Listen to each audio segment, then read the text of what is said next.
Oke, di video part 2 ini Piwan bakal bahas mengenai soal yang IC ya, 6 soal IC. Oke, kita langsung saja. Soal yang pertama, simbol ini memiliki dua kegunaan, sebutkan. Nah, di part 1 tadi Piwan udah kasih tahu ya salah satu dari fungsi simbol ini. Nah, dua kegunaan simbol ini adalah yang pertama sebagai vokal yang berbunyi A pendek. Yang kedua adalah sebagai pemendek beberapa vokal tertentu. Oke, jadi dua fungsinya itu ya. Soal ketentuannya gimana nggak Piwan jelaskan. Piwan bahas di video selanjutnya aja kalau kalian mau sih. Kita lanjut saja ke soal berikutnya. Soal nomor 2. Simbol ini adalah vokal yang berbunyi O. Nah, kenapa di situ ada oang dan apa fungsinya? Oke. Jadi seperti yang Piwan jelaskan tadi ya. Kalau kita mau menulis vokal tunggal, vokal aja ya, nggak ada konsonannya, misal a, i, u, e, o, a, iya, ua, itu kita nggak bisa nulis simbol vokalnya langsung seperti simbol ini ya, vokal o. Kita nggak bisa nulis simbol vokal o-nya langsung yang kayak payung itu. Nah, kita kalau di Thailand itu menulis vokal yang tunggal itu harus disertai konsonan apapun itu.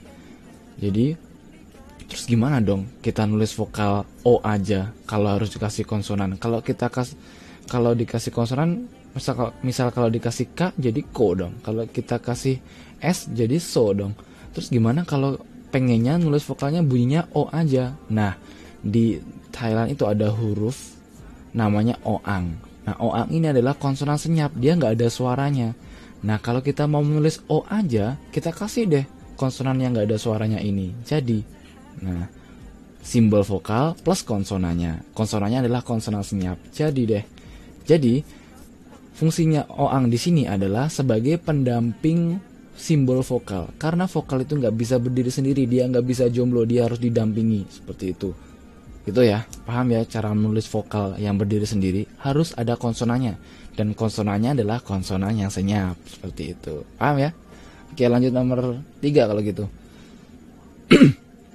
Oke, bagaimana cara membaca kata ini dan ini? Apa sajakah nada yang dihasilkan? Beri alasannya.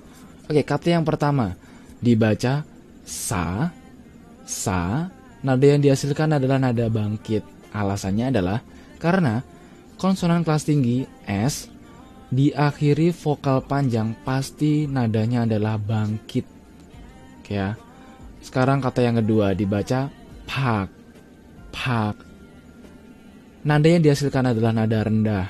Alasannya adalah konsonan kelas tinggi p yaitu bunyinya konsonan p kelas tinggi diakhiri konsonan yang berbunyi k, itu bunyi k yaitu. Pokoknya apapun vokalnya mau panjang mau pendek, kalau diakhiri konsonan yang bunyinya antara p t k itu nadanya pasti rendah. Karena di sini diakhiri k ya. Berarti pak, nadanya rendah. Paham ya? Pelan-pelan aja kalau nggak paham dibaca lagi, didengerin lagi. Oke, kita lanjut ke soal yang berikutnya.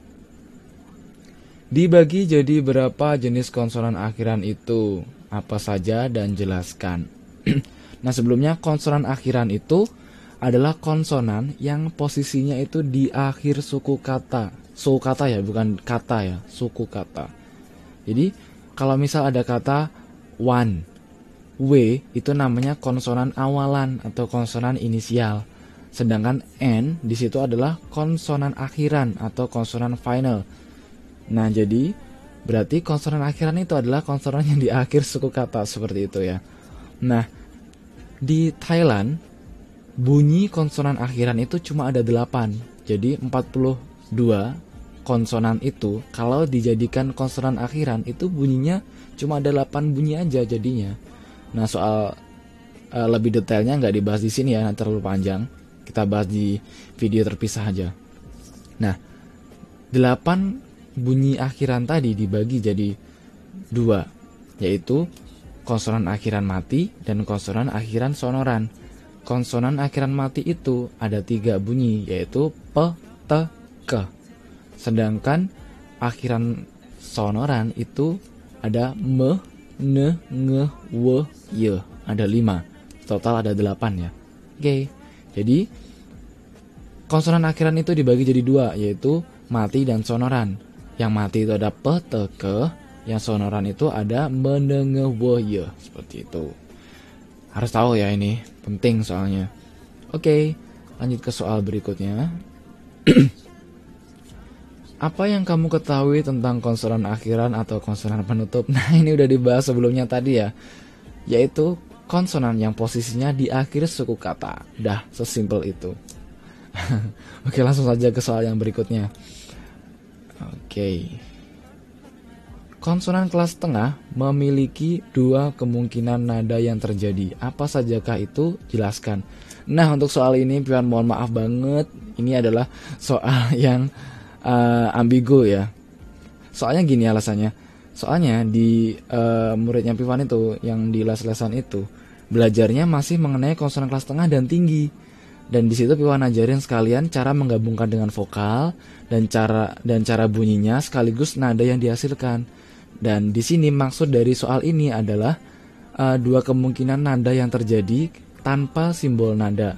Soalnya kemarin ada teman-teman yang ngejawab ada banyak Piwan nada yang terjadi di kelas tengah itu, tinggal yang pakai simbol nada atau yang enggak. Nah, itu dia.